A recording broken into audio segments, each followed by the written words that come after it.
Hello, it's Walter. I've had a couple people ask me about this line pack that we supposedly wear while we're out there on fires. And as you can see, this is it right here.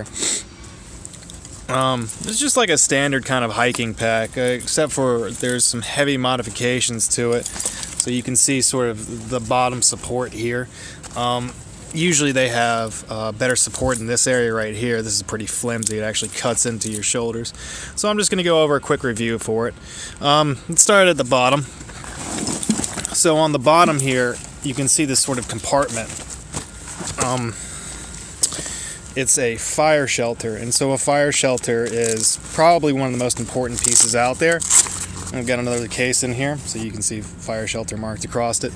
And fire shelter is meant to be deployed when you're in the thick of shit.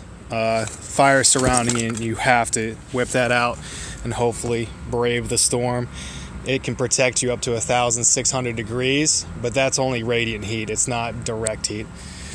Going around to the side here, I keep an immediate medical pack, and in the little med pack, it's just some basic stuff. Some tape, there's a very basic kit in here, bandages, sterile wipes, that kind of thing. Ointments, creams like Gold Bond, Rapid Relief. Keep a pair of gloves in this little container. What else? Some anti-cramping in here. Hand wash, because you need that out there. Your hands are frickin' filthy. And also my personal favorite, just some rubbing alcohol that, I can immediately eject onto somebody's wounds if I need to, just kind of squirt it at them like that. I've got some flagging on the side here, specifically ODF. It helps with markers and that kind of thing.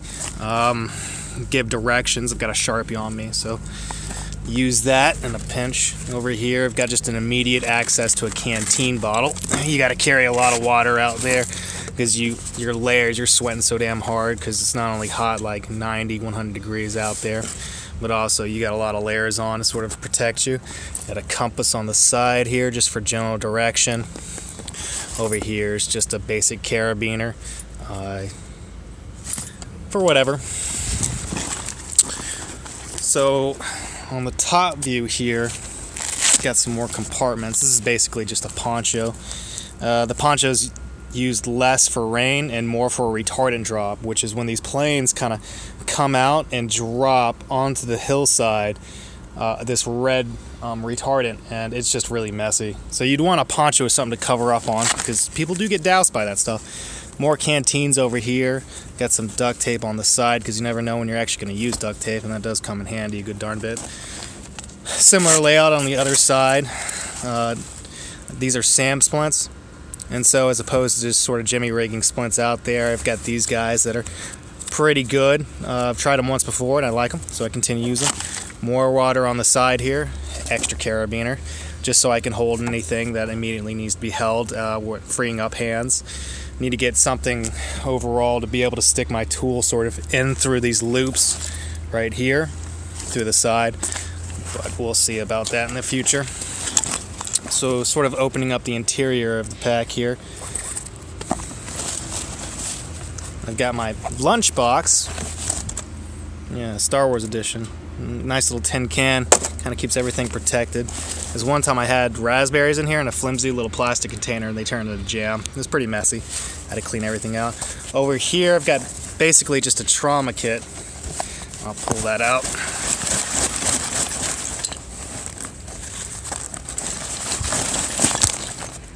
So, Maxpedition.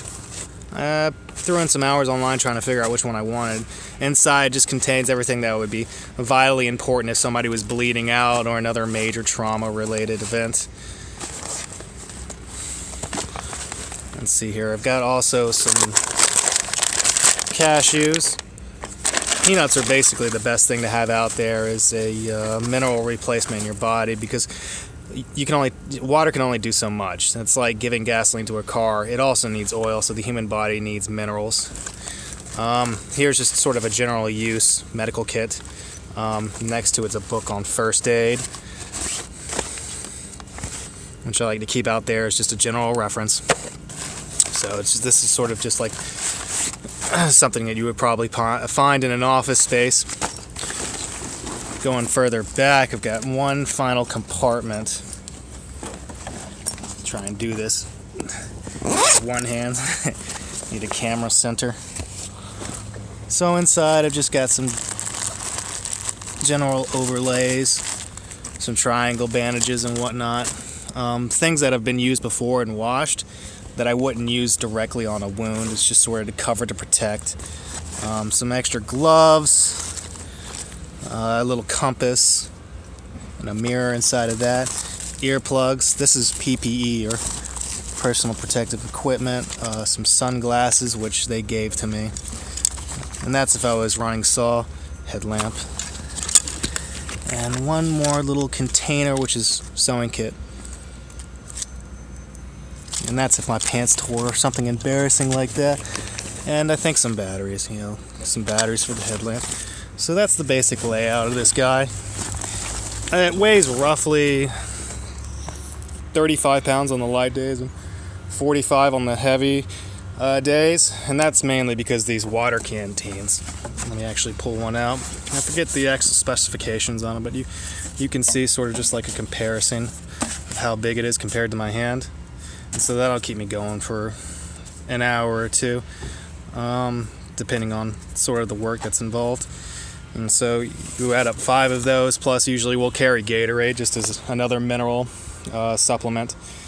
It's good for sugar and electrolytes, that kind of thing. Make you sick if you have too much of it though. So that's just the general pack. Thanks for watching.